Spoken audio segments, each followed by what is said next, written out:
വഴുതനങ്ങ കൊണ്ട് സാമ്പാർ ഉണ്ടാക്കുന്ന വിധമാണ് കാണിക്കുന്നത്. ഇതിനായി 1/4 കിലോ വഴുതനങ്ങ മുറിച്ച് വെച്ചത്, 100 ഗ്രാം വെള്ളരിക്ക മുറിച്ചത്, 1 കപ്പ് ചുവന്നുള്ളി മുറിച്ച് വെച്ചിരിക്കുന്നത്, 1 കപ്പ് തക്കാളി മുറിച്ചത്, 1 ടേബിൾ സ്പൂൺ വെളുത്തുള്ളി ചെറുതായി അരിഞ്ഞത്, 3 പച്ചമുളക്,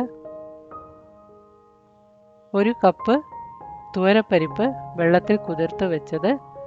ഇപ്പോൾ കുക്കറിലിട്ട് അതിന് മുകളിൽ 2 കപ്പ് വെള്ളം കൂടെ ഒഴിച്ച് 2 വിസിൽ വരുന്നത് വരേക്കും വേവിക്കണം.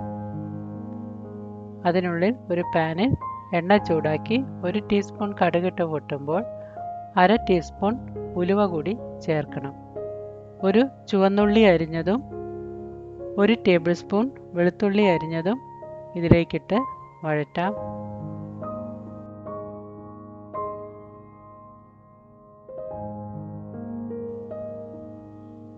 തേങ്ങ ചിരകിയത് 1 ടേബിൾ സ്പൂൺ ഇട്ട് അതുകൂടി ഇതിൻ്റെ കൂടെ വറുത്ത് കോരാം.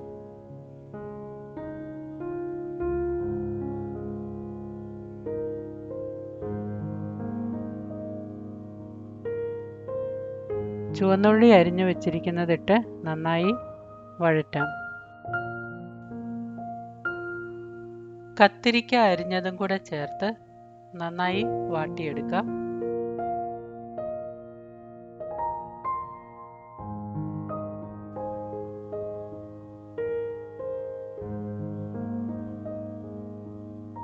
പച്ചമുളകും കറിവേപ്പിലയും മല്ലിയില ഇഷ്ടമുള്ളവർക്ക് ചേർക്കാവുന്നതാണ്.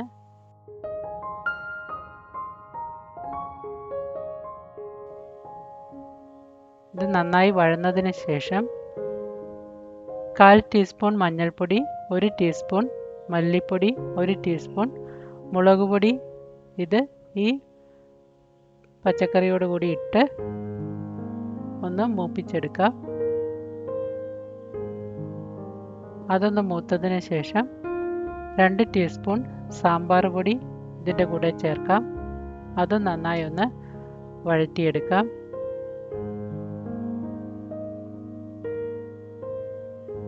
ഇതിലേക്ക് തക്കാളി അരിഞ്ഞതും വെള്ളരിക്കയും ചേർക്കാവുന്നതാണ്. ഇതും നന്നായി ഒന്ന് മിക്സ് ചെയ്യാം.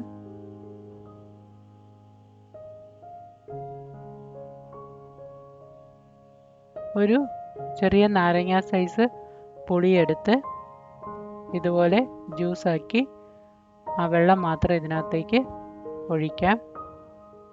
തക്കാളി ധാരാളം ഇട്ടിട്ടുള്ളത് കൊണ്ട് പുളി നോക്കി ഒഴിച്ചാൽ മതി.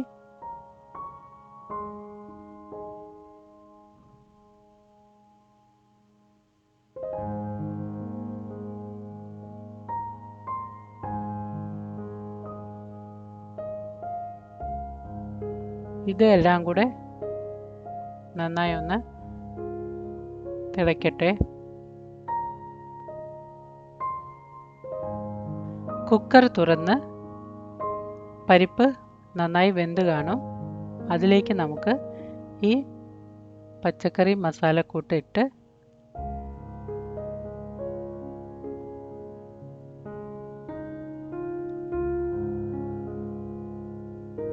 വെള്ളം അല്പം കൂടി വേണമെങ്കിൽ 1 കപ്പ് വെള്ളം കൂടി ചേർക്കാവുന്നതാണ്. ഉപ്പ് 1.5 സ്പൂൺ ഉപ്പാണ് ഇവിടെ ഇട്ടിരിക്കുന്നത്. നോക്കി പാകത്തിന് ഉപ്പിട്ടാൽ മതി. കുക്കറിൻ്റെ ഗ്യാസ്കറ്റ് മാറ്റി അതൊരു 10 മിനിറ്റ് നേരത്തേക്ക് മീഡിയം ഫ്ലെയിമിൽ നമുക്ക് തിളപ്പിക്കാം.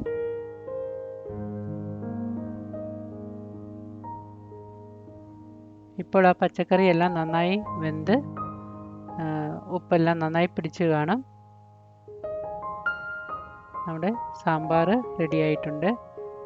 അല്പം കായപ്പൊടി കൂടി തൂക്കി കൊടുക്കാം. ഒരു 1/4 ടീസ്പൂൺ മതിയാകും.